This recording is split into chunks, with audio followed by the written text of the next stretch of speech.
Friday, May the 19th, 2017, and this is your Barbados Today Morning News Update. I'm Emmanuel Joseph. Thanks for joining us. Topping the news at this hour, there will be no investigation into an allegation of police mistreatment of a taxi operator and his passenger if the aggrieved operator fails to file a written complaint against the law enforcement officers concerned. Assistant Commissioner of Police Erwin Boyce told Barbados Today the Royal Barbados Police Force would not act unless there was an official protest to the Police Complaints Authority. The taxi driver, who requested anonymity, said the officers had acted unprofessionally when they stopped him on Wednesday and demanded to search his vehicle. The entire episode was filmed and posted to Facebook, but the video has since been removed from the social media site. Two brothers are now out on bail in connection with the beating and tying to a pole of another young man who was seen in a video that was posted on social media. 30-year-old Jamar Rock and 16-year-old Brandon Rock of Shuri Village, St. Andrew, are facing charges of assault occasioning actual bodily harm of 25-year-old Jamar Green. Both brothers must reappear in court on Monday. The complainant was reportedly standing by a bus stop in Shuri Village after watching a football match when he was apparently attacked and tied up by assailants.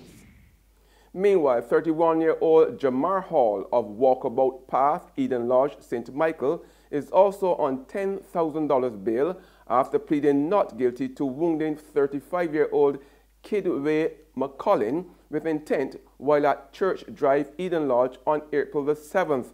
Hall, who was on the police wanted list, surrendered himself on Wednesday. He must be back in court on July the 21st after appearing before Magistrate Christy Coffey Sargent yesterday. The way is now clear for the establishment of a Caribbean Legal Research Center at the Cayfield campus of the University of the West Indies. This was made possible with the signing yesterday of a Memorandum of Understanding between China and the UWI for the Joint Research Center. Campus Principal Professor Eugene Barito noted there were a significant number of possibilities which this MOU and the second one between the university and the Chinese presses would have for both parties. As business, academic, and other opportunities open up in China to Caribbean people, I anticipate that these MOUs will greatly facilitate intercultural understanding and communication. I expect the MOUs will also facilitate the transnational conduct of business between China and the Caribbean. In sport, Barbados Motoring Federation President Andrew Malalu is facing a busy few weeks of traveling as he attends 3 of the next 6 races on the Grand Prix calendar as an FIA, that's the Fédération Internationale de l'Automobile steward. And his continuing commitment to the work of the world governing body reflects well on the local federation and on the island, one of the smallest nations affiliated to the FIA. Malalu will officiate as a Formula One steward at the Australian GP on July 9th and also for the first time as F2 steward in Monaco, that's May 27th, and Hungary, July 30th. There's regional and international news after this short break.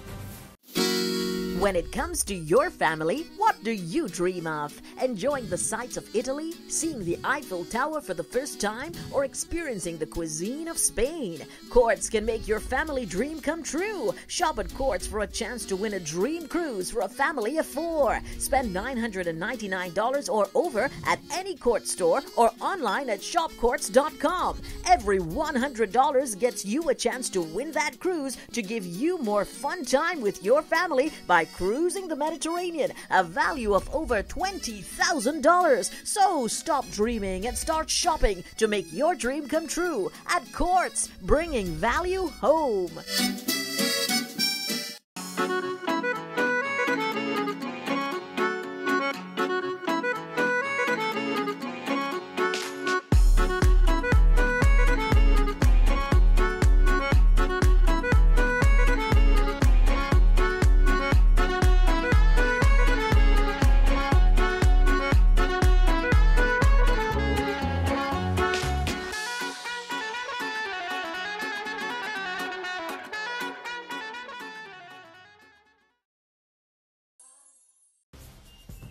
It's time now to check in with our regional neighbors, and we are hearing that public servants in Guyana can now obtain recompense for grievances through the Public Service Appellate Tribunal.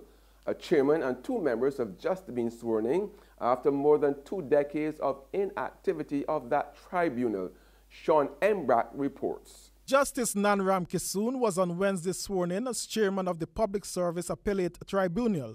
He will be supported by 2 members, Mrs. Abiola Wong Innis and Mr. Winston Brown. The tribunal will adjudicate appeals by public servants who feel mistreated and victimized by decisions handed down by the Public Service Commission. President Granger summarized aspects of the tribunal's work. Public Service Appellate Tribunal, therefore, as an adjudicatory body, promotes professional integrity and morale by offering guarantees for timely redress for aggrieved public servants.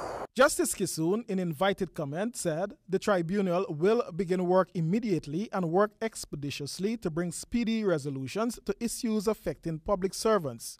And it is to deal expeditiously with all the wrongs that are being done and will be done to public servants, to see what to balance. We have to balance that. And that is the whole purpose of the Public Service Appellate Tribunal. On the global front, the Trump administration has imposed sanctions on the chief judge and 7 other members of the Venezuelan Supreme Court as punishment for seizing power from the opposition-led Congress earlier this year.